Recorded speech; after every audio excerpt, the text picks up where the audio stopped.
എല്ലാവർക്കും ശ്രീമാത്രേ നമഃ. വളരെ വളരെ ഉയർന്ന തത്വമാണ് മാതംഗി തത്വം എന്ന് പറയുന്നത്. ആരാണ് മാതംഗി, എന്താണ് മാതംഗി? ഈ പറഞ്ഞ മഹാത്രിപുര സുന്ദരിയുടെ മന്ത്രിണിയാണ് അല്ലേ. അപ്പൊ അതുകൊണ്ട് കൂടുതലായിട്ട് ശ്രീവിദ്യ ഉപാസകർ ഏറ്റവും കൂടുതൽ അറിഞ്ഞിരിക്കേണ്ട ദേവി മാതംഗിയാണ്. മാതംഗിയെ കുറിച്ച് കൂടുതൽ അറിഞ്ഞെങ്കിൽ മാത്രമേ എന്താണ് ഒരു വാക്സിദ്ധി എന്നൊക്കെ നമുക്ക് അറിയാൻ പറ്റുക. അപ്പൊ മാതംഗി വിദ്യ എന്ന് പറയുന്നത് തന്നെ വളരെ ഉയർന്നാണ്. ഇൻഡിപെൻഡന്റ് ആയിട്ട് മാതംഗി മാത്രം എടുത്ത് ഉപാസിക്കാറുണ്ട്. ത്രിപുര സുന്ദരി ഇല്ലാതെ തന്നെ ചിലര് മാതംഗി ഉപാസന മാത്രം ചെയ്യാറുണ്ട്. അപ്പോ മാതംഗി തത്വം എന്താണ്? അപ്പൊ ദശമഹാവിദ്യകളില് 9ാമത്തെ വിദ്യയാണ് മാതംഗി ദേവി. ഈ ആദി പരാശക്തിയുടെ വിദ്യാവിഭൂതിയാണ് മാതംഗി എന്ന് പറയാം. അപ്പൊ ഈ ശ്യാമവർണ്ണമാർന്നവളാണ് മാതംഗി ദേവി. ശ്യാമള എന്നും ദേവി അറിയപ്പെടുന്നുണ്ട്.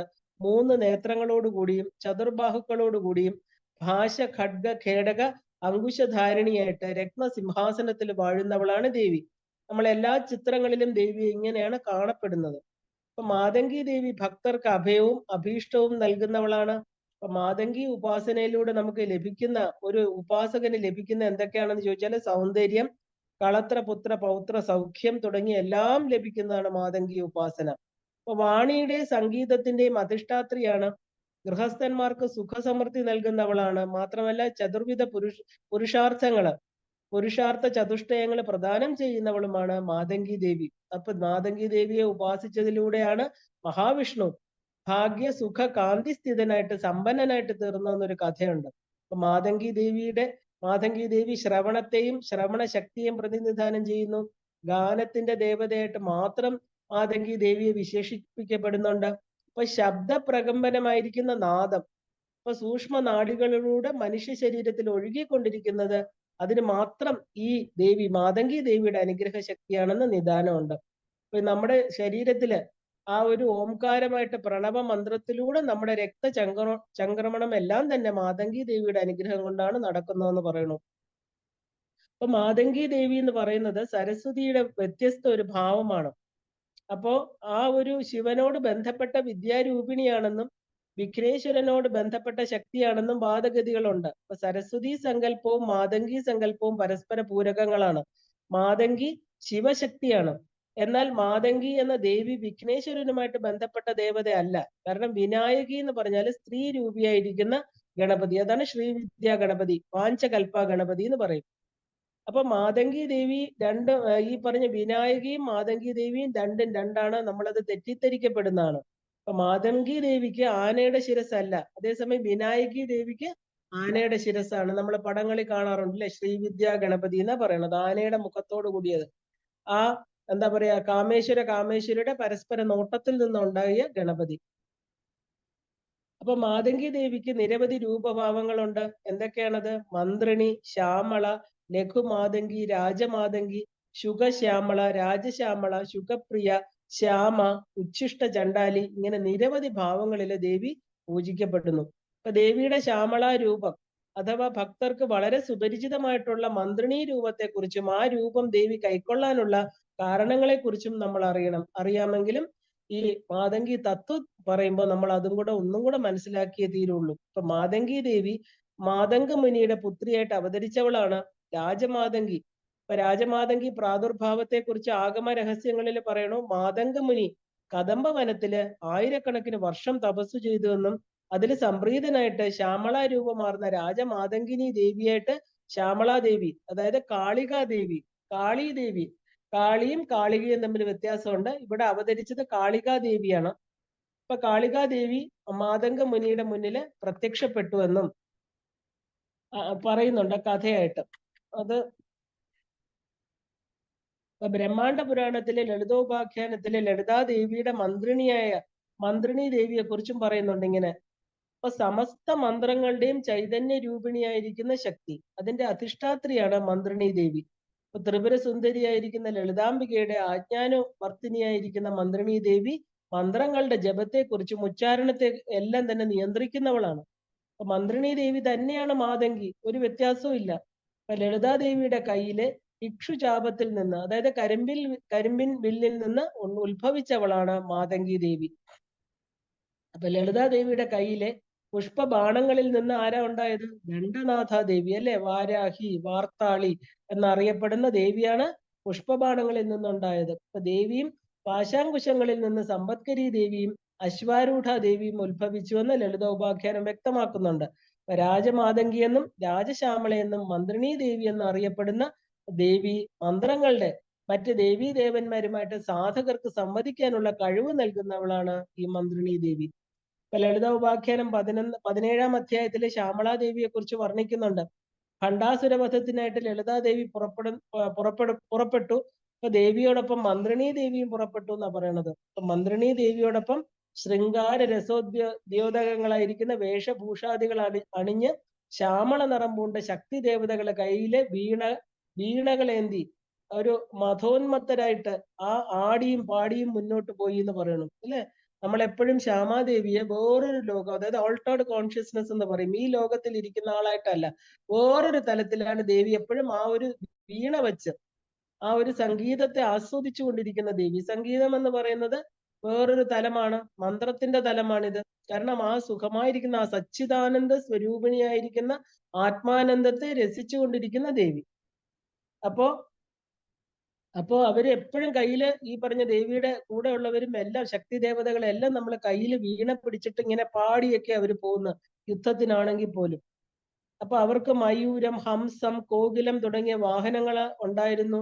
ചിലര് തേരുകളിൽ സഞ്ചരിച്ചു. അവർക്ക് മധ്യത്തില് കാർമേഘ നിറമാർന്ന മന്ത്രിണീ ദേവി ഗേയം എന്ന് പറയുന്ന മഹാചക്ര രഹത്തിൽ വിഹരിച്ചു. അപ്പൊ ദേവിയുടെ ചക്രത്തിന്റെ പേരെന്താ? ഗേയചക്രം, പാടി പുകഴ്ത്തുന്ന ചക്രം. അപ്പൊ മേഘശ്യാമ വർണ്ണമാർന്ന മന്ത്രനായിക യുദ്ധത്തിന് ആഗമിച്ച സമയത്താണ് സ്വർഗവാസികൾ ദേവിയുടെ 16 നാമങ്ങൾ ഉച്ചരിച്ചു എന്ന് പറയുന്നു. ഹയഗ്രീവ മഹർഷി അഗസ്ത്യമുനിക്ക് ശ്യാമളാദേവിയുടെ ഷോഡശ ദിവ്യ നാമങ്ങൾ പറഞ്ഞു കൊടുക്കണം. വളരെ വളരെ വിശേഷപ്പെട്ട 16 നാമങ്ങൾ. ഈ 16 നാമങ്ങൾ കൊണ്ട് ആരാണോ ദേവിയെ പൂജിക്കുന്നത്, ലളിതോപാഖ്യാനത്തിലുണ്ട് ഇത്, പൂജിക്കുന്നത് അവർക്ക് സർവൈശ്വര്യങ്ങളും കിട്ടുന്ന പറയുന്നത്. എന്തൊക്കെയാ 16 നാമങ്ങള്?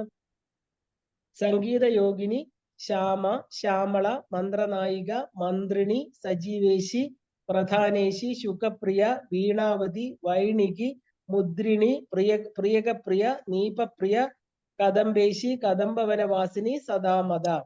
ഇതാണ് ദേവിയുടെ 16 നാമങ്ങൾ, ഷോഡശ നാമങ്ങൾ എന്നറിയപ്പെടുന്നത്. ഈ നാമങ്ങളില് സജീവേശിയായിരിക്കുന്ന മന്ത്രിണിയെ ഒരിക്കൽ പ്രാർത്ഥിച്ചാൽ തന്നെ 3 ലോകങ്ങളും അവന് വശമായിട്ട് തീരും എന്ന് പറയുന്നു. അപ്പൊ മന്ത്രിണീ ദേവി എവിടെയൊക്കെ നോക്കുന്നു അവിടെയൊക്കെ ശത്രു സൈന്യങ്ങൾ നിലംപതിക്കും. അപ്പൊ ശ്യാമളാദേവി മതിച്ച് തിമിർത്ത് രണാങ്കണത്തിൽ പ്രവേശിച്ചു എന്നാ പറയുന്നത് ലളിതോപാഖ്യാനത്തില്. അപ്പൊ ദേവിയുടെ കയ്യില് മയിൽപ്പീലി കൊണ്ടുള്ള ഒരു ത്രികോണ ചക്രവും കൊഞ്ചുന്ന കിളിപ്പൈതലും ശോഭിച്ചു. ദേവിയുടെ കയ്യിൽ എന്തൊക്കെയാ ഇരിക്കുന്നത്? ഒരു കയ്യില് ശുഖം അല്ലെ, തത്ത, ഒരു കയ്യില് ഒരു മയിൽപ്പീലി കൊണ്ടൊരു ത്രികോണത്തിലുള്ള ഒരു ചക്രം. അപ്പൊ ആ ഒരു എവിടെയൊക്കെയാണോ ദേവി നോക്കിയത്, എവിടേക്കെല്ലാമാണോ തന്റെ കടാക്ഷം അയച്ചു, അവിടെ എല്ലാം തന്നെ ശത്രു സൈന്യം മരിച്ചു വീണു. അപ്പൊ ദേവിയുടെ കയ്യിലുണ്ടായിരുന്ന ശുഖത്തിൽ നിന്ന് ധനുർവേദ പുരുഷൻ ഉത്ഭവിച്ചു എന്ന് കഥ. ആരാണ് ഈ ധനുർവേദ പുരുഷൻ എന്ന് പറയുന്നത്? ഉലച്ച വില്ലും കയ്യിലേന്തി 4 കൈകളോടുകൂടി 3 ശിരസുകളോടുകൂടി ശുഖത്തിൽ നിന്ന് പുറത്തു വന്ന വീരനായിരിക്കുന്ന ധനുർവേദ പുരുഷൻ ദേവിയെ സ്തുതിച്ചു. ധനുർവേദത്തിന്റെ ആചാര്യനായിട്ടിരിക്കുന്ന പുരുഷനെയാണ് ധനുർവേദ പുരുഷൻ എന്ന് പറയുന്നത്. അപ്പൊ സർവ്വ ദൈത്യന്മാരെ നശിപ്പിക്കാനുള്ള ശക്തിയുള്ള ചിത്രജീവം എന്ന് പറയുന്ന ഈ ധനുസ് സ്വീകരിച്ചാലും, ഇപ്പൊ ദേവിയുടെ കയ്യിൽ ഒരു വില്ലിരിപ്പുണ്ടല്ലേ, ആ വില്ലിന്റെ പേരെന്താ? ചിത്രജീവം. അപ്പൊ ഒടുങ്ങാത്ത ബാണങ്ങളുള്ള 2 ആവനാഴികളും ധനുർവേദ പുരുഷൻ ദേവിക്ക് സമർപ്പിച്ചു എന്നാണ്. അപ്പൊ മന്ത്രിണീ ദേവി 1000 അക്ഷൗണി പടകളുടെ നായികയാണ്. അപ്പൊ ദേവിയുടെ ഉപദേശം അനുസരിച്ചിട്ടാണ് ലളിതാദേവി യുദ്ധതന്ത്രങ്ങള് ആവിഷ്കരിച്ചിരുന്നത്. അപ്പൊ ലളിതാദേവിയുടെ രഥം എന്ന് പറഞ്ഞാൽ എന്താ? ചക്രരാജരഥമാണ് അല്ലെ, ശ്രീചക്ര രഥമാണ്. അപ്പൊ മന്ത്രിണീ ദേവിയുടെ രഥത്തെ നമ്മൾ ഗേയചക്ര രഥം എന്ന് പറയുന്നു. ആ ചക്രരാജ രഥത്തിന് 6 സാരഥികളാണ് ഉള്ളത്. അപ്പോ ആ ഗേയചക്ര രഥത്തിന്റെ സാരഥി എന്ന് പറയുന്നത് ഹസന്തി എന്ന് പറയുന്ന ആളാണ്. അപ്പോ മന്ത്രിണീ ദേവിയുടെ പരിചാരികമാരില് യന്ത്രിണിയും തന്ത്രിണിയും സ്ഥിതി ചെയ്തു. ദേവിയുടെ 2 പരിചാരികമാരുടെ പേരാണ് യന്ത്രിണി, തന്ത്രിണി അല്ലെ. മന്ത്രിണീ ദേവി ഗേയചക്ര രഥത്തിലെ ആ ദേവതമാരെ കുറിച്ച് എല്ലാം തന്നെ ലളിതോപാഖ്യാനത്തിൽ, ഇതെല്ലാം ലളിതോപാഖ്യാനത്തിലാണ് വളരെ വിശേഷമായിട്ട് പറഞ്ഞിരിക്കുന്നത്. കാരണം നമ്മുടെ ഭണ്ഡാസുര വധത്തിന് പോകുന്ന ദേവി അല്ലെ, ഏതൊക്കെ ദിവസം ഏതൊക്കെ വധങ്ങൾ നടന്നു, 4 ദിവസത്തെ ഭണ്ഡാസുരനും ലളിതാംബികയും തമ്മിലുള്ള യുദ്ധങ്ങളെല്ലാം തന്നെ വിശദീകരിച്ച് പറയുന്ന അതാണ്. ഈ ലളിതോപാഖ്യാനാണ്. മന്ത്രിനാഥയുടെ, അതായത് ഗീതി ചക്രം എന്നാണ് ഈ രഥത്തിനെ പറയുന്നത്. ഈ രഥത്തിന് 7 പടികളുണ്ടെന്ന് പറയുന്നു. ഗേയചക്രത്തിന്റെ മധ്യത്തിലെ പീഠത്തിലെ സംഗീത യോഗിനി വസിക്കുന്നു. രഥത്തിന്റെ ആദ്യത്തെ പടി, പ്രഥമ പടിയാണ് മന്ത്രിണി ദേവിയുടെ ഇരിപ്പിടം. അപ്പൊ ഗേയചക്രത്തിന്റെ 2ാമത്തെ പടിയിലെ വീണ ഏന്തി രതി, പ്രീതി, മനോജ ദേവിമാര് വസിക്കുന്നു. ഒരു തമാല വൃക്ഷത്തിന്റെ ശ്യാമനിറമുള്ള അവർ ദാനവന്മാരെ സമ്പൂർണമായിട്ട് നശിപ്പിക്കാൻ കഴിവുള്ളവരാണ്. 3ാമത്തെ പടിയിലെ കാമദേവന്റെ പുഷ്പശരങ്ങളുള്ള ദേവതയായിരിക്കുന്ന ആ ഒരു ദ്രാവിണി, ശോഷിണി, ബന്ധിനി, മോഹിനി, ഉന്മാദിനി, ശ്യാമ യന്ത്രപൂജ ചെയ്തവർക്കറിയാം. ഇതെല്ലാം അവിടുത്തെ ഓരോരോ ആവരണങ്ങളില് ഈ ദേവതമാരുണ്ട്. ഈ 5 ദേവതമാര് കൈകളിൽ ജ്വലിക്കുന്ന ബാണങ്ങളുമായിട്ട് വസിക്കുന്നു എന്ന് പറയണു. അടുത്ത പടിയില് അതിതേജസ്വിനികളായിരിക്കുന്ന കാമരാജൻ, കന്ദർപ്പൻ, മന്മഥൻ, മകരധ്വജൻ, മനോഭവൻ എന്നീ ത്രിഭുവന മോഹരായിരിക്കുന്ന 5 ദേവന്മാര് വാഴുന്നു. ഇവര് പഞ്ചകാമന്മാരെന്ന് അറിയപ്പെടുന്നത്. ഗേയചക്രത്തിന്റെ 4ാമത്തെ പടിയില് ആ ഒരു ബ്രഹ്മിമുഖ്യമായിട്ടുള്ള 8 ചണ്ഡികമാർ വസിക്കുന്നു. അപ്പോ ബ്രാഹ്മി എന്നൊക്കെ നമ്മൾ പറയില്ല, അഷ്ടദേവതമാര്, അഷ്ടമാതൃക്കൾ, ആദ്യത്തെ നമ്മൾ ഭൂപുരത്തിൽ കാണുന്ന അതുപോലെ തന്നെ ഇവിടെയുമുണ്ട്. ആരൊക്കെയാണ് അവര്? ഇതേ പടിയുടെ അധോഭാഗത്ത് ലക്ഷ്മി, സരസ്വതി, രതി, പ്രീതി, കീർത്തി, ശാന്തി, പുഷ്ടി, തുഷ്ടി തുടങ്ങിയിട്ടുള്ള കുമാരി ശക്തികൾ വസിക്കുന്നു. അപ്പൊ ദേഷ്യത്താൽ ചുവന്ന നേത്രങ്ങളോടുകൂടി അവര് കുന്തവും ചക്രവും കയ്യിലേന്തി അസുരനെ കൊല്ലാൻ തയ്യാറെടുത്ത് ഗീതി ചക്രത്തിന്റെ 5ാമത്തെ പടിയില്, അപ്പം ഈ ചക്രത്തിന് ഓരോ പടികളായിട്ടാണ് പറയുന്നത് അല്ലെ, ഇതില് 5ാമത്തെ പടിയില് അവര് നിൽക്കുകയാണ്. പിന്നെ അടുത്തതിലാണെങ്കിലോ വാമ, ജ്യേഷ്ഠ, രൗദ്രി, ശാന്തി, ശ്രദ്ധ, സരസ്വതി, ശ്രീ, ഭൂശക്തി, ലക്ഷ്മി, സൃഷ്ടി, മോഹിനി, പ്രമാദിനി, ആശ്വാസിനി, വീചി, വിദ്യുന്മാലിനി, സുരാനന്ദ, നാഗബുദ്ധിക, ഇങ്ങനെ 16 ദേവിമാര് നിൽക്കുന്നു.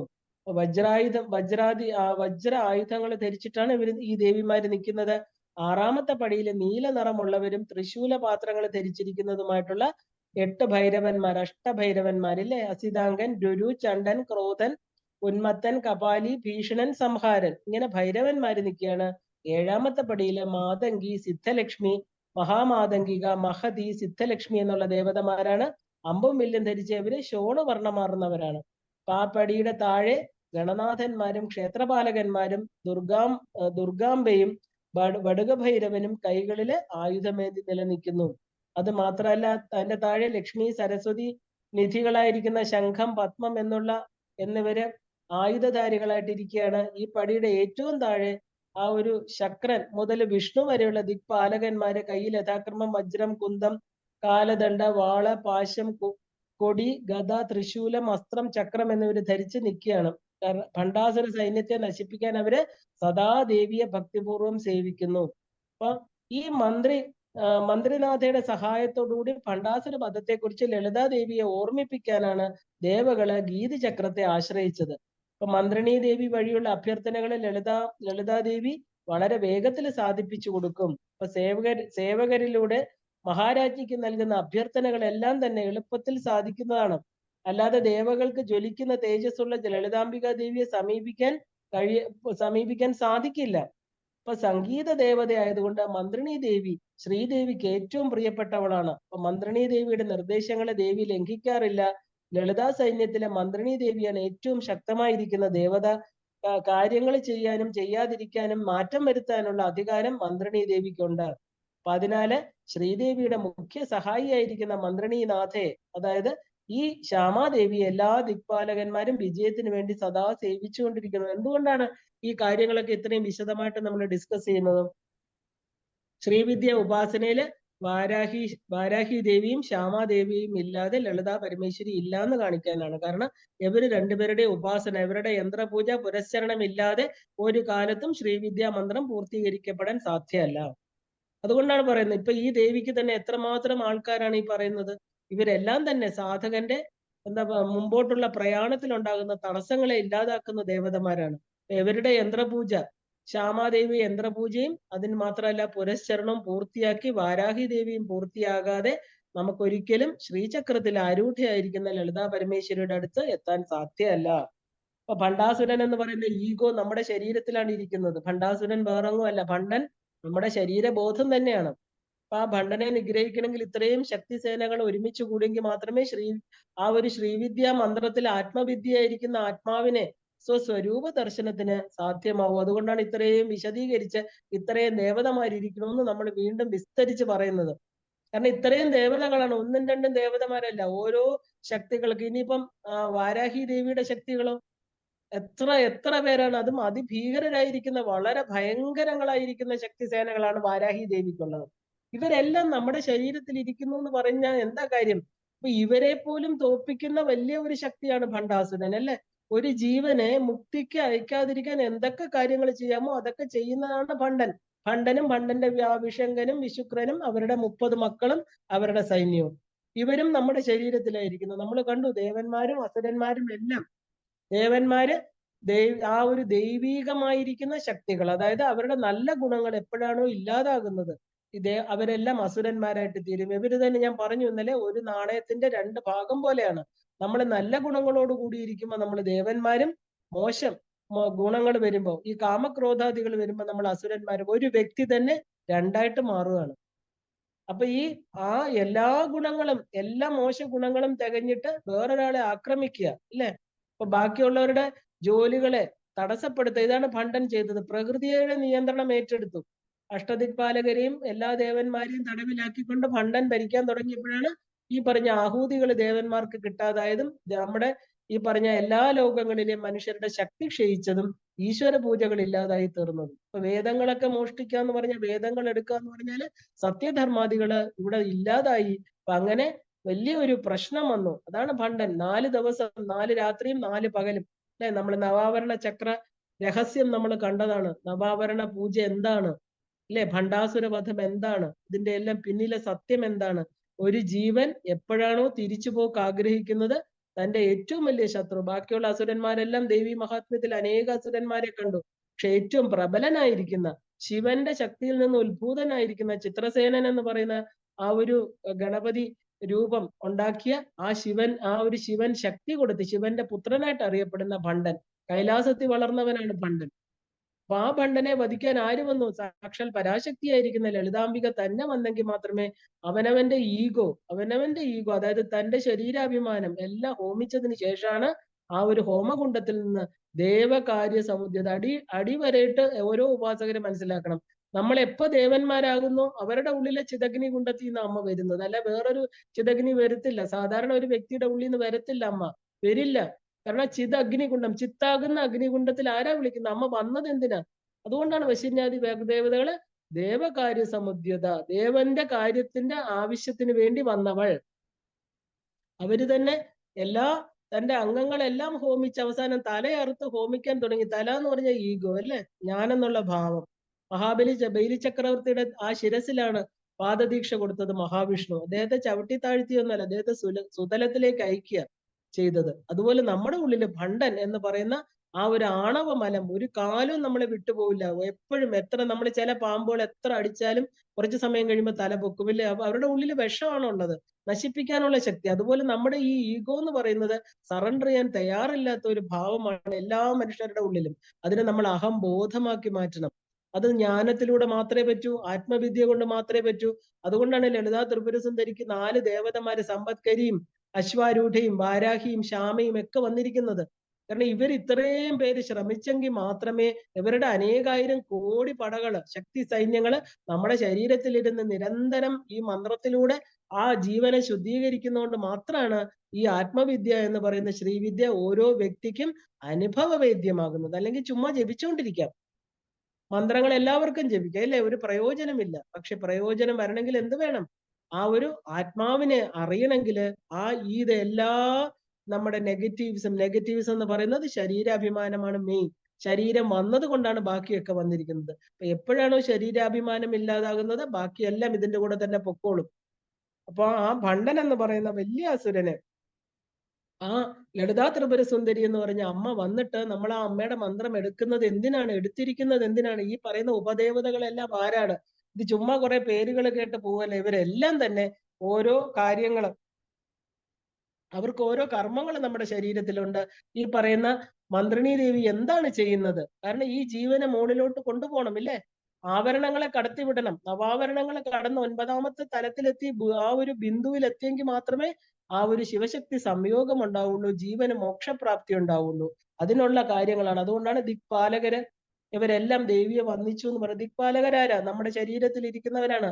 നമ്മുടെ അഷ്ടദിക്കുകളുടെ പാലകന്മാരായിരിക്കുന്ന ഈ പറഞ്ഞ ഭൈരവന്മാരെല്ലാവരും സകലവരും ആ ഒരു ആരാണോ ശ്രീവിദ്യ ദീക്ഷ സ്വീകരിച്ച ഒരു വ്യക്തി, അവന്റെ ശരീരത്തെ ആ ഉള്ളിൽ ആരെയാണോ ലളിതാ ത്രിപുര സുന്ദരിയെ ആ മണിദ്വീപത്തിലെ പഞ്ചബ്രഹ്മാസന സ്ഥിതിയായിട്ട് കാണുന്നത്, ആ ശരീരത്തിലുണ്ട്. നമ്മളിത് മറന്നു പോകരുത്. നമ്മളൊരു സാധാരണ വ്യക്തിയായിട്ടാണ് നമുക്കിപ്പോ മന്ത്രം സ്വീകരിച്ചു, മന്ത്രത്തിന്റെ വില അറിഞ്ഞുകൂടാത്തതുകൊണ്ടാണ് അങ്ങനെയൊക്കെ ചിന്തിക്കുന്നത്.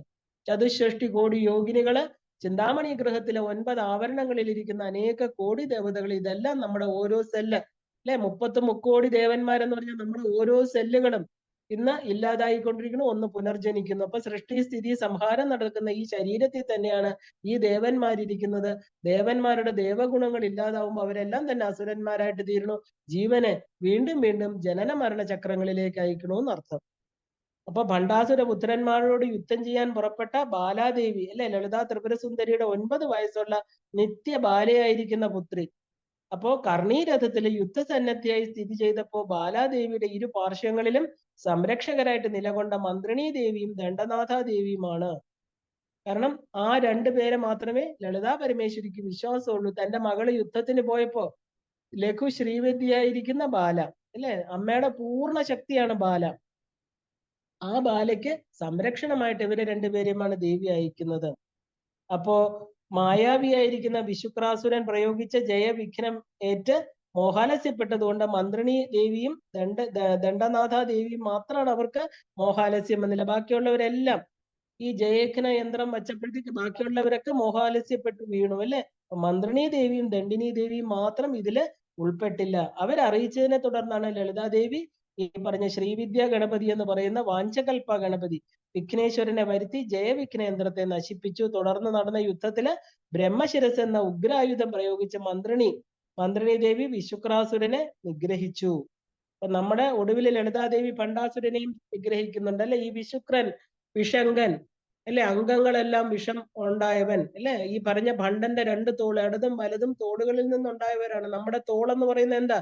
ഒരു കൈ ഘടിപ്പിച്ചിരിക്കുന്ന സ്ഥലത്തെയാണ് നമ്മൾ തോളെന്ന് പറയുന്നത്. ശരീരവുമായിട്ട് കൈകളെ ഘടിപ്പിച്ചിരിക്കുന്ന സ്ഥലം. അപ്പൊ കർമ്മങ്ങളാണ് കൈകള്, അല്ലെ? അപ്പൊ നമ്മള് ഏത് കർമ്മങ്ങളാണോ ആ ഒരു വിശുക്രൻ എന്ന് പറഞ്ഞാല് നമ്മുടെ ആ ഒരു ശുക്രത്തിലുണ്ടായ, ശുക്രം എന്ന് പറഞ്ഞാൽ രേതസ്, അതിൽ വന്ന ജനറ്റിക്കൽ കോഡിങ്ങിലൂടെ വന്ന നമ്മുടെ ആസുരിക ഭാവങ്ങള്, നമ്മുടെ നെഗറ്റീവ് ക്വാളിറ്റീസ്, നമ്മുടെ ആ താമസ ഗുണങ്ങള്, നമ്മുടെ എന്താ പറയുക കാരണ ശരീരത്തിൽ വന്നിരിക്കുന്ന എല്ലാ കർമ്മങ്ങളുമാണ് ഈ വിശുക്രൻ. ശുക്രത്തിലൂടെ വന്നവൻ. ശുക്രം എന്ന് പറഞ്ഞാൽ ശുക്ലം എന്നർത്ഥം. അതുപോലെ വിഷങ്കൻ, തന്റെ അംഗങ്ങൾ, എല്ലാ അംഗങ്ങളും വിഷം പുരണ്ടത്, അല്ലെ? അപ്പൊ അത് നമ്മൾ ചെയ്യുന്ന കർമ്മങ്ങള്, നമ്മുടെ ആ തോട്ട് ആൻഡ് ആക്ഷൻ എന്ന് പറയും. ഇപ്പോ ആ കരണങ്ങളിലൂടെ നമ്മൾ ചെയ്യുന്ന കർമ്മങ്ങൾ, ഈ 2 കൈകളാണ് വിശുക്രനും ആ ഒരു വിഷങ്കനും എന്ന് പറയുന്നത്. അപ്പൊ ഈ ഭണ്ഡന്റെ എല്ലാം നെഗറ്റീവ് ക്വാളിറ്റീസ് ആണ് ഈ ഓരോ സഹോദരന്മാരായിട്ട് 30 മക്കളും 30 ദിവസങ്ങളും നമ്മളത് വളരെ വിശദമായിട്ട് ഇതിനു മുമ്പേ കണ്ടിട്ടുണ്ട്, അല്ലെ? ഓരോ ദിവസവും നമ്മൾ ചെയ്യുന്ന കർമ്മങ്ങള്. ഇപ്പൊ രാത്രിയും പകലും, അല്ലെ? 16 തിഥിനിത്യകള്. ഇതിന്റെ കൂടെ 30 എന്ന് പറയുന്ന ഒരു എന്താ പറയാ എണ്ണം വളരെ പ്രാധാന്യം അർഹിക്കണം. നമ്മൾ ഇനി അത് ആ ഒരു എന്താ പറയാ ഭക്തമാനസ ഹംസികയിൽ എന്തിനാണ് ഈ 30 മുക്കോടിയൊക്കെ ഇതിന്റെയൊക്കെ അർത്ഥങ്ങൾ കാണും. ഇപ്പൊ നമുക്ക് നോക്കാം. അപ്പൊ ശ്രീപുരത്തിലുള്ള മന്ത്രിണി ദേവിയുടെ ഭവനം വിശ്വകർമാവും മയനും ചേർന്ന് നിർമ്മിച്ചതാണ്. ലളിതാംബികയുടെ ചിന്താമണി ഗ്രഹത്തിന് സമീപം തന്നെയാണ് മന്ത്രിണി ദേവിയുടെ മന്ദിരം. ആ മന്ദിരത്തിന്റെ ഗുണഗണങ്ങൾ വർണ്ണിക്കുക അസാധ്യമാണ്. കാരണം മധുമത്തരായിരിക്കുന്ന മാതംഗ കനികൾ അവിടെ കേളിയാടുകയും വീണ വായിക്കുകയും ഗാനങ്ങൾ ആലപിക്കുകയും ചെയ്യുന്ന ലളിതാ ഉപാഖ്യാനത്തിൽ പറയുന്നത്. എവിടെയാണ് നമ്മൾ ദേവിയെ കാണുന്നത്? ഈ മാതംഗി ദേവിയെ നമ്മുടെ ഹൃദയം, അനാഹത ചക്രം, അല്ലെ? ദണ്ഡനാഥ ദേവി ആജ്ഞാചക്രമാണ്. അപ്പൊ വാരാഹി ആജ്ഞാചക്രവും നമ്മുടെ ഹൃദയസ്ഥാനം എന്ന് പറയുന്നത് മാതംഗി ദേവി. അവിടെ നമുക്ക് എപ്പോഴാണോ മാതംഗി ഉപാസന ചെയ്യുന്നത്, നമുക്ക് എല്ലാവരോടും ഒരു സ്നേഹം, മമത. നമ്മൾ സാധാരണ ഒരു ജീവൻ നമ്മൾ മൂലാധാരത്തിൽ നിന്ന് ഉയർന്ന് മണിപൂരകം കഴിഞ്ഞ് അനാഹതത്തിലെത്തിയ താഴേക്ക് പതിക്കില്ല എന്ന് സാധാരണ തന്ത്രശാസ്ത്രം പറയാറുണ്ട്. അനാഹതം എന്ന് പറയുന്ന ഒരു സ്ഥലം ആഹതമല്ലാത്തത്, അല്ലെ? നമ്മൾ കേൾക്കുന്ന ശബ്ദം, നമ്മൾ ഉണ്ടാക്കുന്ന ശബ്ദത്തെ ആഹതമെന്നും, നമ്മൾ ഉണ്ടാക്കാതെ സ്വയം കേൾക്കുന്ന ശബ്ദം, അതിനെയാണ് നമ്മൾ ഓംകാരം അല്ലെങ്കിൽ പ്രണവം ഹ്രീംകാരം എന്നൊക്കെ പറയുന്നത്. അത് നമ്മുടെ അനാഹതനാദം നമ്മുടെ ഹൃദയ ഗുഹയിലാ കേൾക്കുക. അവിടെ ഇരിക്കുന്ന ദേവി, ഈ മാതംഗി ദേവിയും ലളിതാ ത്രിപുര സുന്ദരിയും ഒന്നും വേറെയല്ല. അപ്പൊ അവിടെ നമ്മൾ എത്തിക്കഴിഞ്ഞാൽ നമുക്ക് പിന്നെ താഴോട്ട് ആ ജീവന് പിന്നുള്ള ജന്മങ്ങൾ വന്നാലും അവിടുന്ന് മേളിലേക്ക് സഞ്ചരിക്കാവുന്ന തന്ത്രശാസ്ത്രം പറയുന്നുണ്ട്. അപ്പോ ആ ഒരു മതംഗ മഹർഷിയുടെ പുത്രിയായിരിക്കുന്ന, അത് മതംഗ മഹർഷിയുടെ പുത്രനായിരിക്കുന്ന മാതംഗ മുനിയുടെ പുത്രിയായിട്ട് മന്ത്രിണി ദേവി അവതരിച്ചുവെന്ന് നമ്മളിപ്പോ കണ്ടു അല്ലെ. അപ്പൊ അത് ലളിതാ ഉപാഖ്യാനമാണ് ദേവിയുടെ പൂർണ്ണമായിരിക്കുന്ന ചരിത്രത്തെ കുറിച്ച് പറയുന്നത്. ഇനി ഹയഗ്രീവൻ അഗസ്ത്യ മഹർഷിയോട് പറയണു, മതംഗൻ അതിശ്രേഷ്ഠനായിരിക്കുന്ന ഒരു തപസ്വിയായിരുന്നു. ലോകങ്ങളെ പോലും സൃഷ്ടിക്കാൻ കഴിവുള്ളവനും സകലരെയും ആജ്ഞാനുവർത്തികളാക്കാൻ സാധിക്കുന്നവനുമായിരിക്കുന്ന മതംഗ മുനിയുടെ പുത്രനാണ് മാതംഗൻ. അപ്പൊ മാതംഗൻ കഠിന തപസ്സിലൂടെ മുദ്രിണിയായിരിക്കുന്ന മന്ത്രിണി ദേവിയെ പ്രസാദിപ്പിച്ചുവെന്നും തന്റെ മുന്നിൽ പ്രത്യക്ഷമായിരിക്കുന്ന ശ്യാമളാംബയോട് മാതംഗൻ പറഞ്ഞു, അല്ലയോ ദേവി, നിന്തിരുവടിയെ ചിന്തിക്കുന്ന മാത്രയിൽ തന്നെ അണിമാതി സിദ്ധികളെല്ലാം എനിക്ക് പ്രാപ്തമായി കഴിഞ്ഞു. ഈ 3 ലോകങ്ങളിലും എനിക്ക് സാധിക്കേണ്ടതായിട്ട് യാതൊന്നുമില്ല.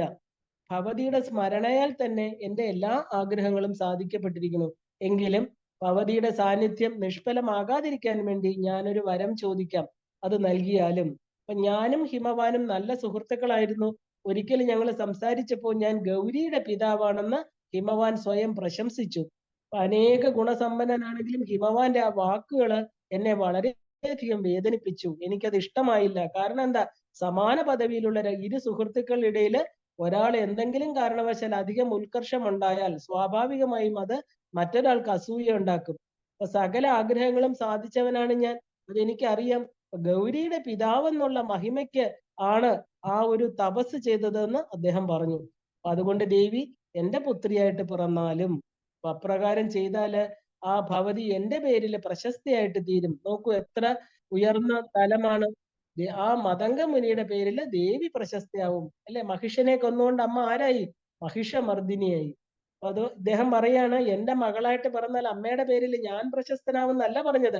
ഇതാണ് ശരിക്കും പറഞ്ഞാലുള്ള ആ ഒരു താതാത്മ്യ ഭാവം. അത്രയും തപസ്സിൽ ഉയർന്നതാണ്. എന്റെ പേരില് ദേവി അറിയപ്പെടും എന്നാണ് പറയുന്നത്.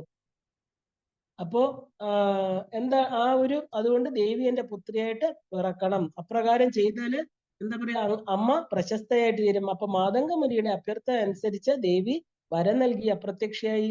മുനി സംതൃപ്തനായി. മുനിയുടെ സ്വപ്നത്തിൽ ദേവി അദ്ദേഹത്തിന് തമാല പുഷ്പത്തിന്റെ പൂങ്കുല കർണാഭരണമായി നൽകിയെന്നും സ്വപ്നത്തിന്റെ പ്രഭാവത്തില് മുനിപത്നിയായിരിക്കുന്ന സിദ്ധിമതി ലഘുശ്യാമ ദേവിയെ ഗർഭം ധരിച്ചുവെന്നും അപ്പോ മാതംഗ പുത്രിയായിട്ട് അവതരിച്ചത് കൊണ്ട് ദേവിക്ക് മാതംഗി എന്ന പേര് വന്നുവെന്നും പറയുന്നു.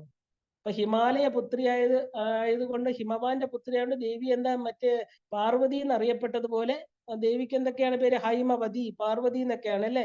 അങ്ങനെ പ്രഖ്യാത ആയതുപോലെ മാതംഗ മുനിയുടെ പുത്രി ആയതുകൊണ്ട് മാതംഗി എന്നുള്ള പേരിൽ ദേവി പ്രശസ്തയായി. അപ്പൊ മൂല കാരണം എന്താണ്? ശ്യാമ അല്ലെ.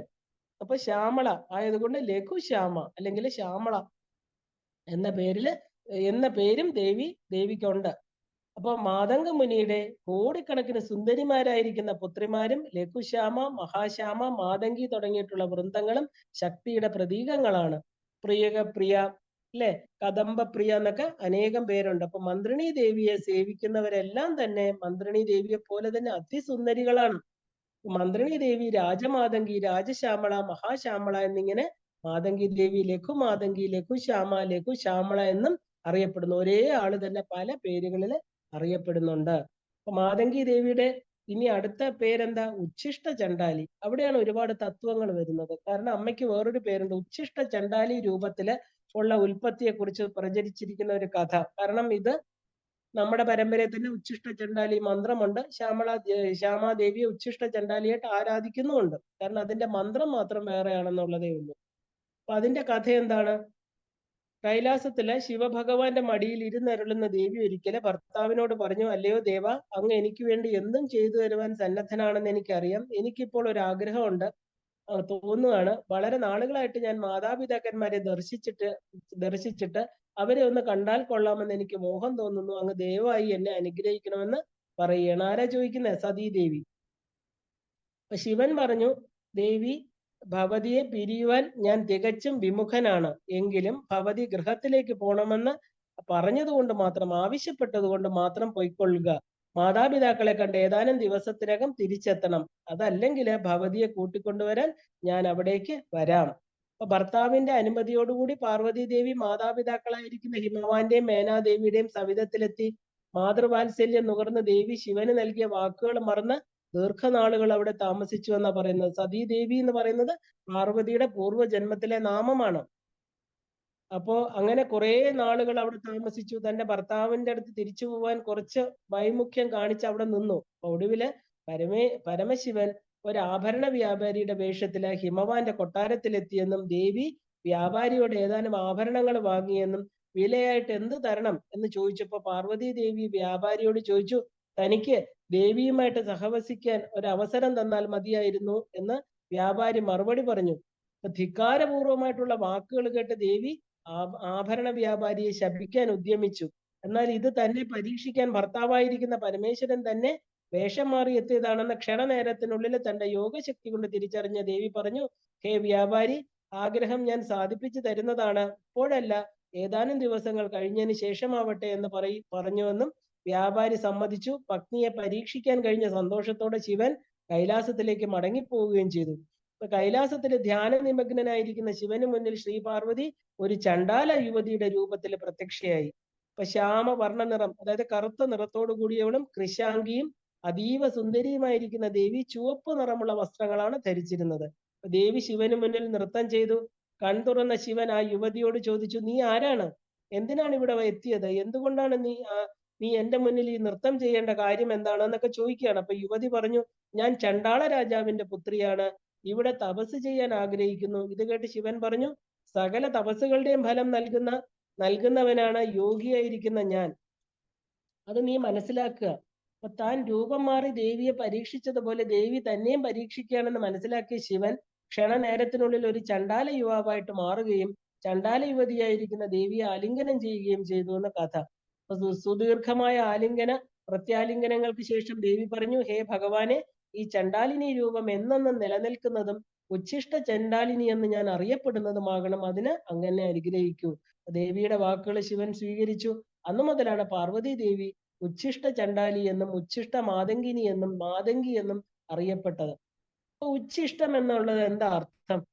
ഉച്ഛിഷ്ടം എന്ന ശബ്ദത്തിന് തിരസ്കരിച്ചത്, ഉപയോഗിച്ചതിന് ശേഷം മിച്ചം വന്നത് എന്നൊക്കെയാണ് നമ്മൾ പറയാറുള്ളത്, അല്ലെ?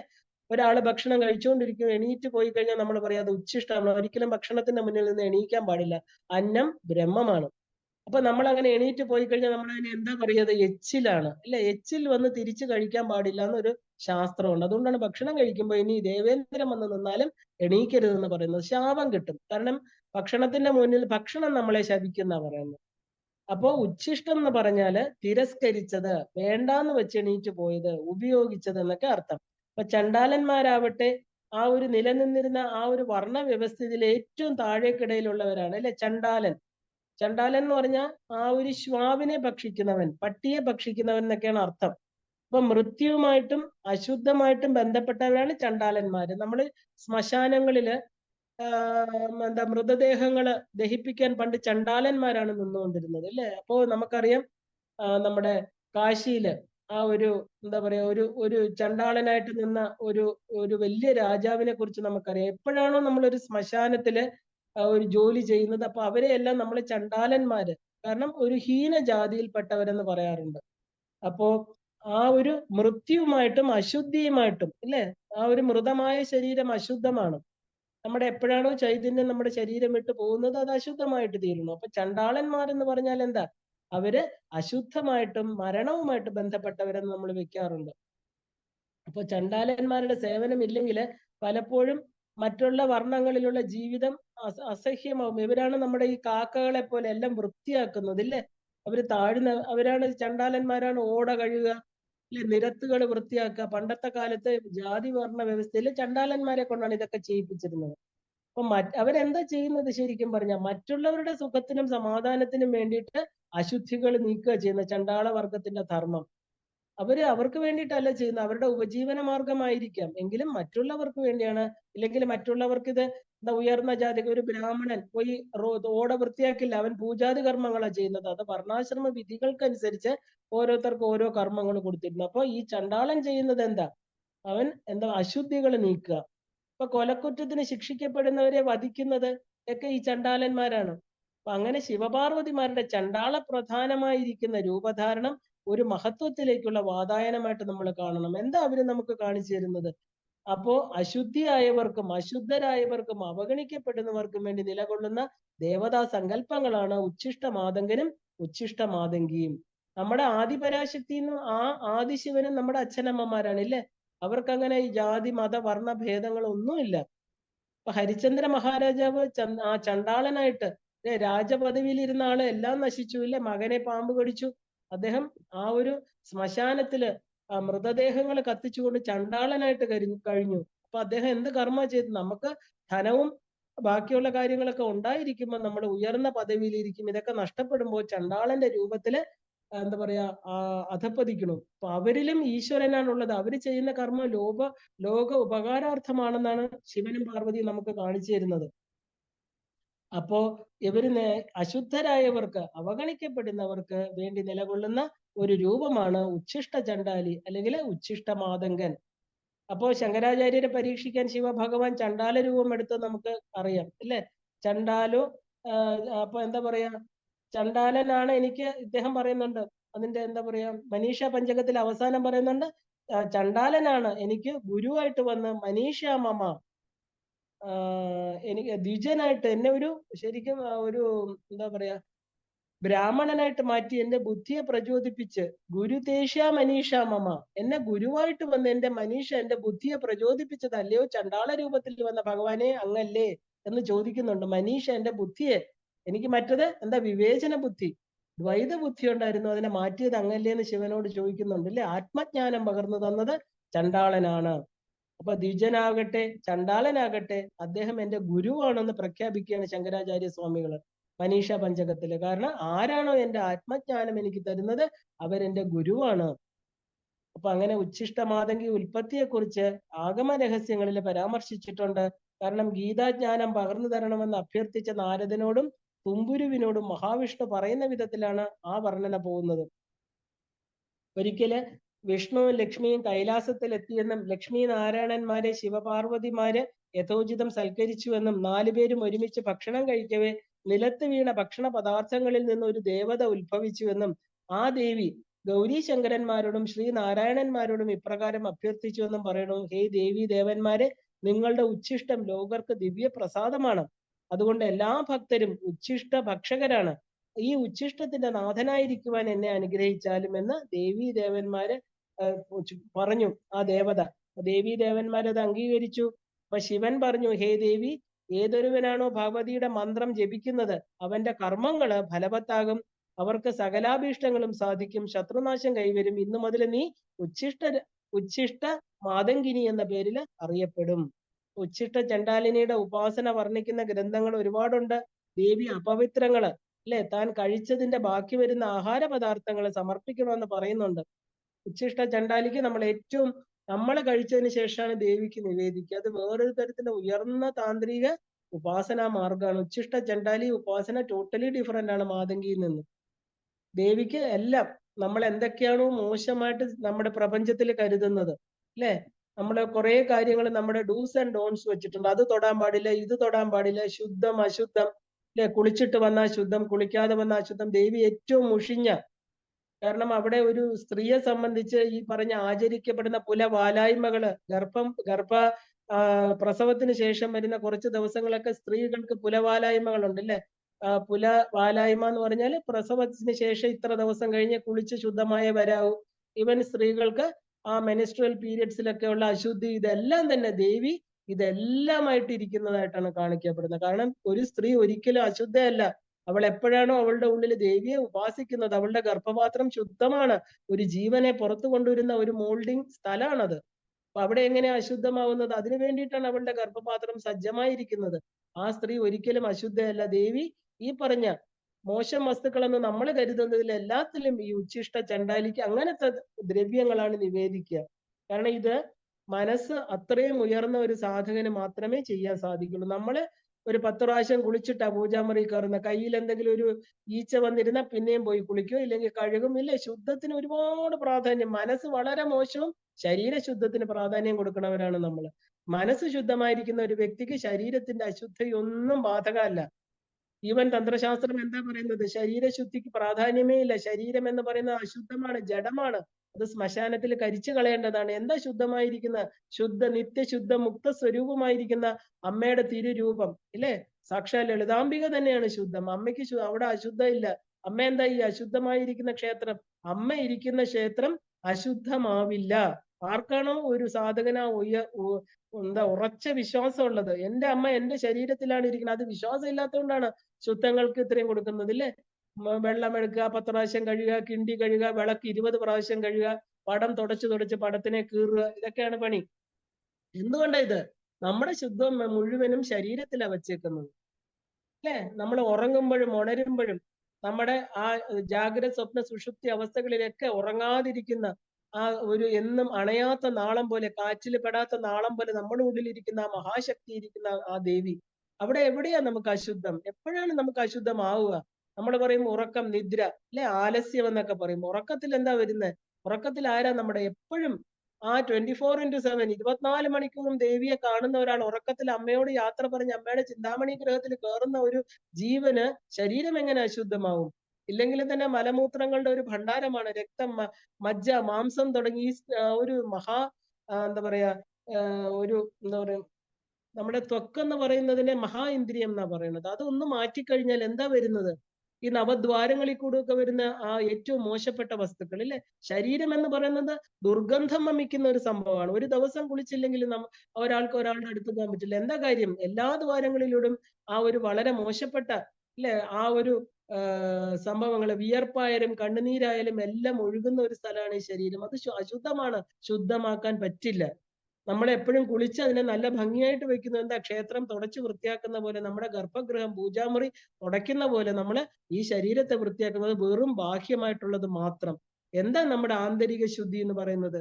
കാമക്രോധാദികളെല്ലാം മാറി എല്ലാവരോടും ഒരു സമഭാവനയോടും എല്ലാവരോടും സ്നേഹത്തോടു കൂടി ദയോടുകൂടി, ഇല്ലാന്ന് പറയുന്നവനോ കുറച്ചൊന്ന് എന്താ പറയാ കേട്ടിട്ട്, എന്താ നിന്റെ ആവശ്യം, എന്നെ കൊണ്ട് എന്ത് ചെയ്യാൻ പറ്റും അല്ലെ, അവനോടൊരു കരുണ, അവിടെ നമുക്ക് എന്താ പറയാ സമബുദ്ധി, അതാണ്. അപ്പൊ ഭഗവത്ഗീതയിൽ പറയുന്നത് ശുനി ചൈവ ശുഭാഗേത പണ്ഡിത സമദർശിന. അപ്പൊ ഈ പറയുന്ന പണ്ഡിതനും ചണ്ടാലനും എല്ലാം ഒരേപോലെ, ആ ഒരു ഒരേപോലെ കാണുന്ന ആ സമഭാവന, അവിടെയാണ് ഹൃദയം ശുദ്ധമായിരിക്കുന്നത്, അവിടെയാണ് അമ്മ ഇരിക്കുന്നത്. അതാണ് ഹൃദയാകാശം, പുണ്ടരീകപുരം. പുണ്ടരീകപുരത്തിൽ വസിക്കുന്ന അല്ലയോ അമ്മ എന്നാ പറയുന്നത്. ചിദംബരനാഥൻ എവിടെയാ ഇരിക്കുന്നത്? ചിത്താകുന്ന അമ്പലത്തില്, പുണ്ടരീകപുരത്തില് അമ്മ ഇരിക്കുന്നത്, തില്ലൈവനം. അപ്പൊ അവിടെ ഇരിക്കുന്ന അമ്മയ്ക്ക് അശുദ്ധി എന്താ? ആ അമ്മ 24 മണിക്കൂർ ഇരിക്കണമെങ്കിൽ ശരീര അശുദ്ധി ഒന്നും നമുക്ക് ബാധകമല്ല.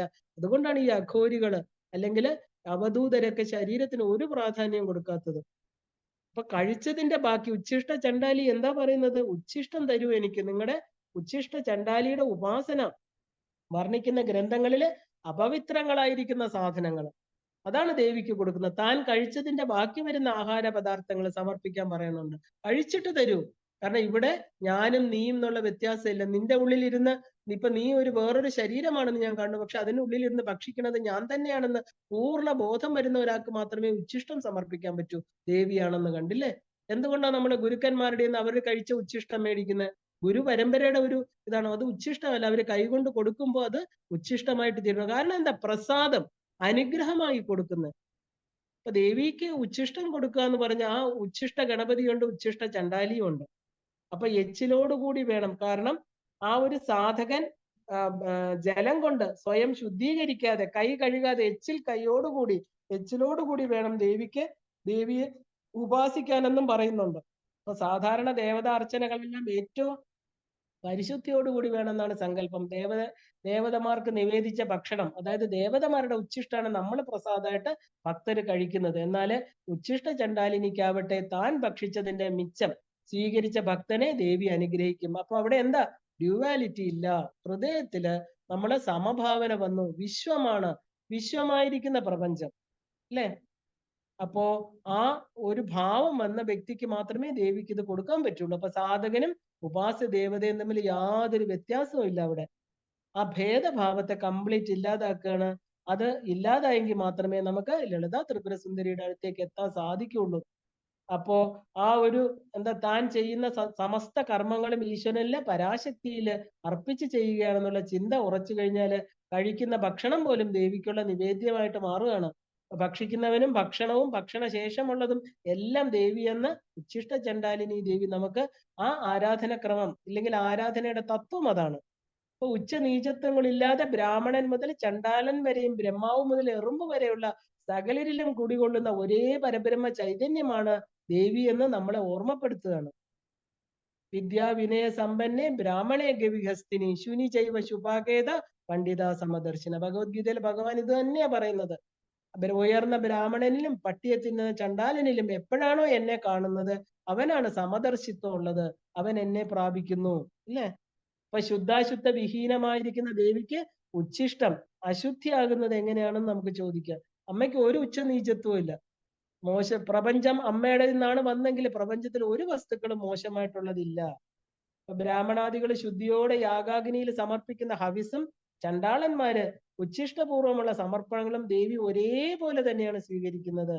അപ്പൊ ആ മനഃശുദ്ധി അതിന് മാത്രമാണ് അവിടെ പ്രാധാന്യം കൊടുത്തിരിക്കുന്നത്. അപ്പൊ തന്റെ ആശ്രമം സന്ദർശിച്ച ശ്രീരാമചന്ദ്ര പ്രഭുവിന് ചണ്ടാള കുലജാതയായിരിക്കുന്ന ശബരി, അല്ലെ? ആ ശബരിമലയിൽ നമ്മൾ കണ്ടു. ശബരി സ്വീകരണം നൽകുന്നത് എങ്ങനെയാ? ഭഗവാന് കഴിക്കാൻ പല വിധത്തിലുള്ള ഫലമൂലാദികൾ ശബരി സമർപ്പിക്കുന്നുണ്ട്. ഓരോ ഫലവും കടിച്ചു നോക്കുക ചെയ്യുന്നത്. കാരണം അത് എച്ചിലാണെന്നൊന്നും അമ്മയ്ക്ക് അറിയില്ല. അമ്മ ഏറ്റവും മധുരമുള്ളത് ഏതാണ് എന്ന് നോക്കി കടിച്ചു നോക്കിയതിനു ശേഷം എല്ലാത്തിലും പല്ലിന്റെ പാടുണ്ടായിരുന്നു. അതിനെയാണ് ശ്രീരാമചന്ദ്ര പ്രഭു വളരെ ഏറ്റവും ഉയർന്ന ഒരു സമർപ്പണം പോലെ ഭക്ഷിക്കുന്നത്. അപ്പൊ ആ ഒരു ഏറ്റവും ഉയർന്ന മാധുര്യമുള്ളത് ഭഗവാന് കൊടുക്കണം. നമ്മുടെ മനസ്സ്, അല്ലെ? ആ ചിന്ത, അല്ലാതെ ആ കൊടുക്കുന്ന ഫലം അല്ല അവിടെ. ആ ഉയർന്ന ചിന്തയാണ് അവിടെ. കാരണം ഈശ്വരൻ എനിക്കെല്ലാം അവിടെയാണ് കൊടുക്കേണ്ടത്. ഏറ്റവും നല്ലത് ഭഗവാന് കൊടുക്കണം. അപ്പൊ ഭഗവാൻ ആഗ്രഹിക്കുന്ന എന്താ? ഏറ്റവും നല്ലൊരു മനസ്സ്, അല്ലെ? ബാഹ്യമായിരിക്കുന്ന ഒന്നും ഭഗവാന് വേണ്ട. ഭക്ഷണം കൊടുക്കുന്ന ആർക്കാ? അന്നമയ കോശം ഉള്ളവർക്കേ ഭക്ഷണത്തിന്റെ ആവശ്യമുള്ളൂ. ഭഗവാന് വേണ്ട എന്താ? നല്ല ഒരു മനസ്സ്.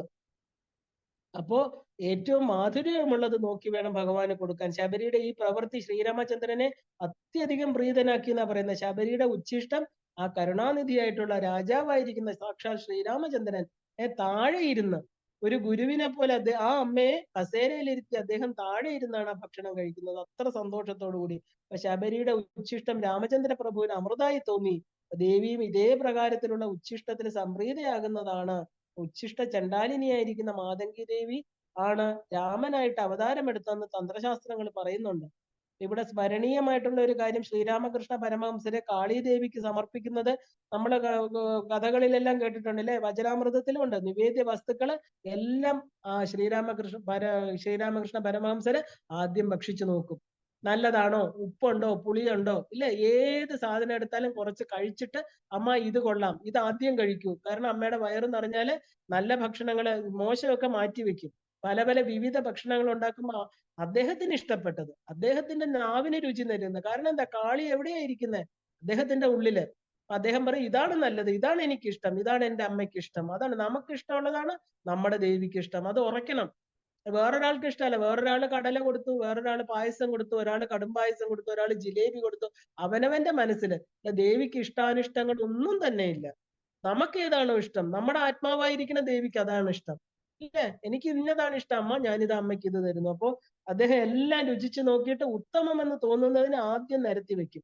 എന്നിട്ട് ആ ഉറപ്പ് വരുത്തി ആദ്യം അത് കൊടുക്കും. അമ്മ വയറ് നിറഞ്ഞോ? ഇനി മോശമായിട്ട് അമ്മ വേണ്ട, നിറഞ്ഞെങ്കിൽ കഴിക്കണ്ട, ഇങ്ങനെയൊക്കെ സംസാരിക്കും. അതുകൊണ്ടാണ് അദ്ദേഹത്തെ ഭ്രാന്തൻ പൂജാരി എന്ന് വിളിച്ചത്. എല്ലാം സ്വന്തം അവിടെ ഇരിക്കുന്ന പോലെ അമ്മയ്ക്ക് കൊടുക്കുക.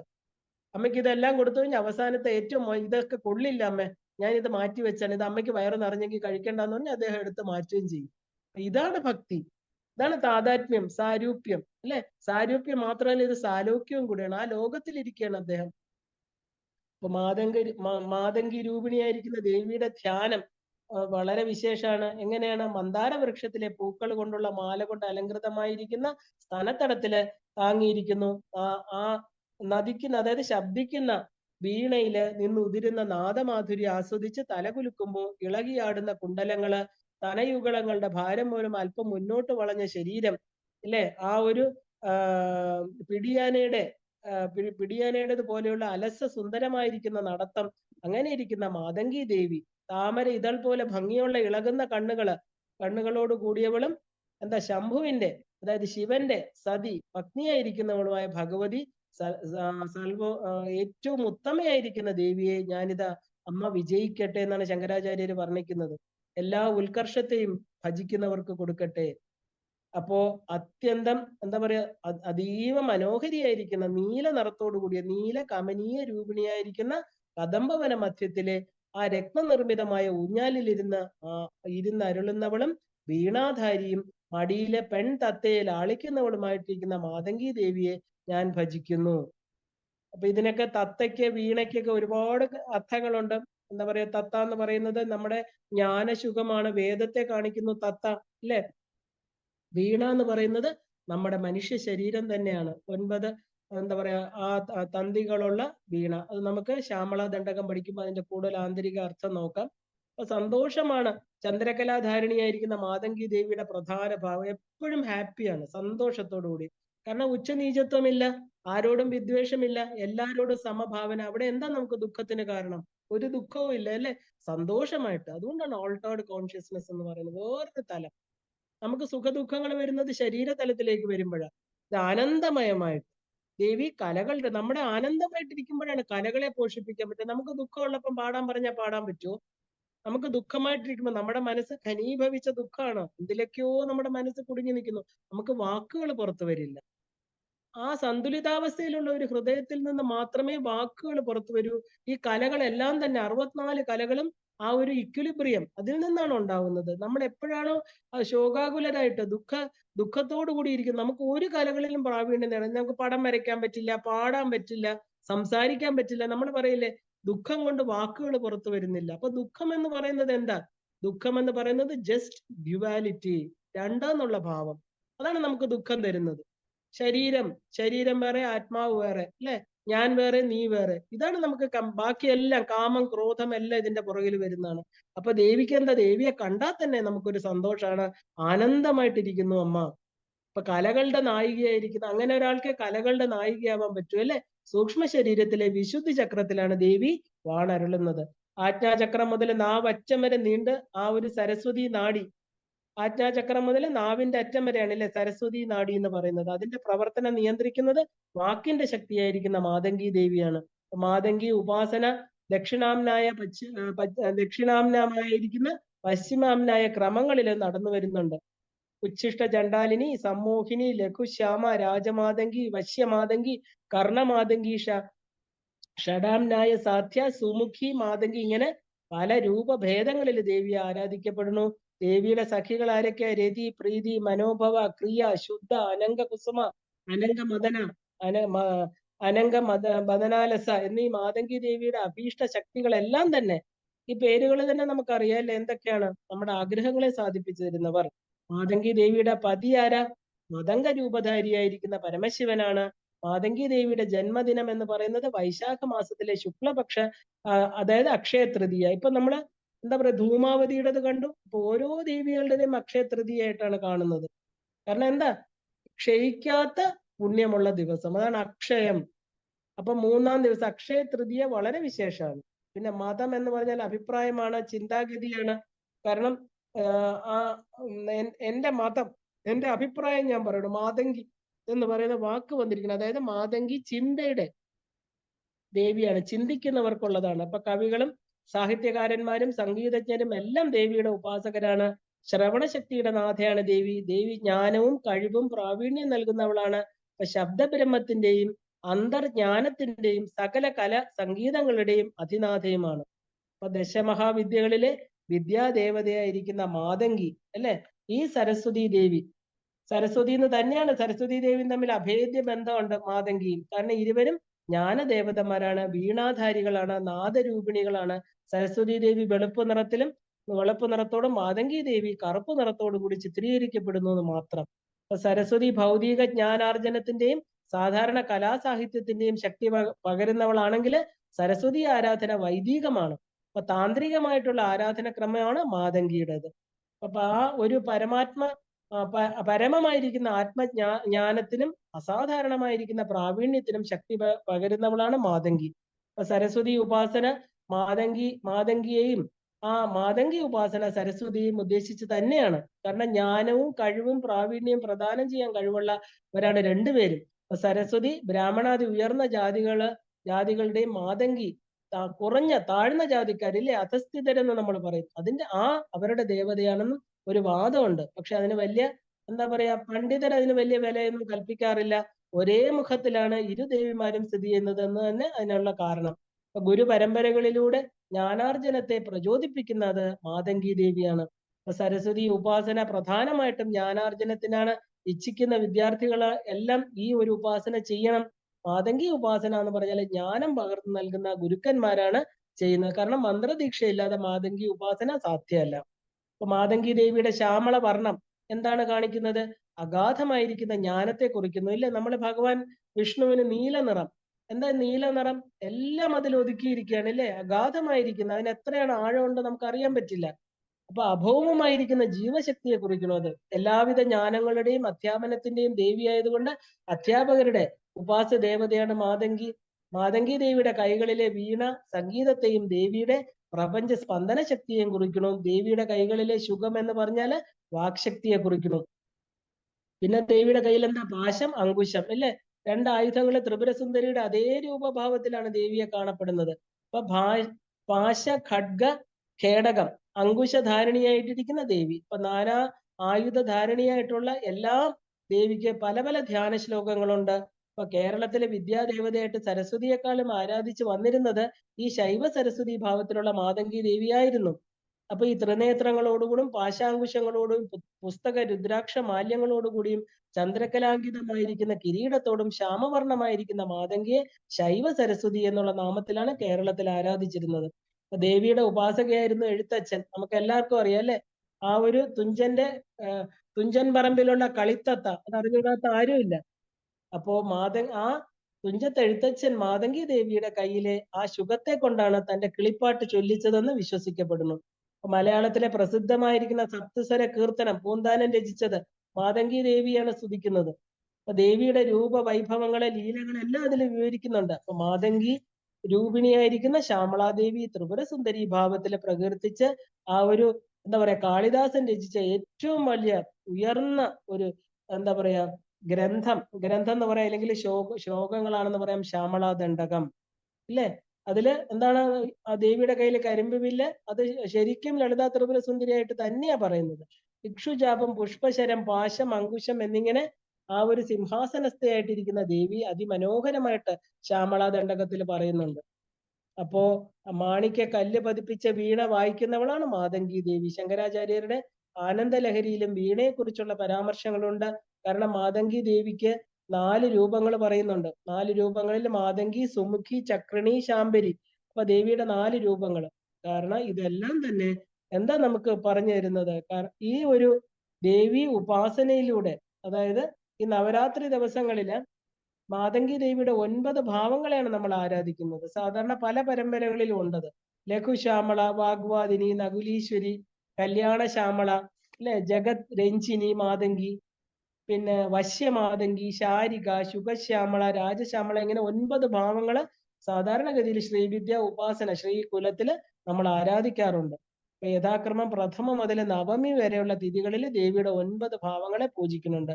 ഇങ്ങനെ എന്താ മാതങ്കി ദേവി എന്ന് പറയുമ്പോൾ ആ ദേവിയുടെ, അതായത് ഒരു ജീവന് തന്റെ ആ മോക്ഷമാർഗത്തില്, തന്റെ പ്രയാണത്തില് ആ ഒരു ഉയർന്ന തലത്തിലേക്ക് കയറ്റി വിടുന്ന ഏറ്റവും ഉയർന്ന ശക്തിയാണ് മാതങ്കി ദേവി. ഓരോ ഉപാസകന്റെയും അനാഹത ചക്രത്തില് മാതങ്കി ദേവിയായിരിക്കുന്ന ശ്യാമളയും ആജ്ഞാചക്രത്തില് ദണ്ഡനാഥ ദേവിയായിരിക്കുന്ന വാരാഹി ദേവിയും ഇരിക്കുന്നു.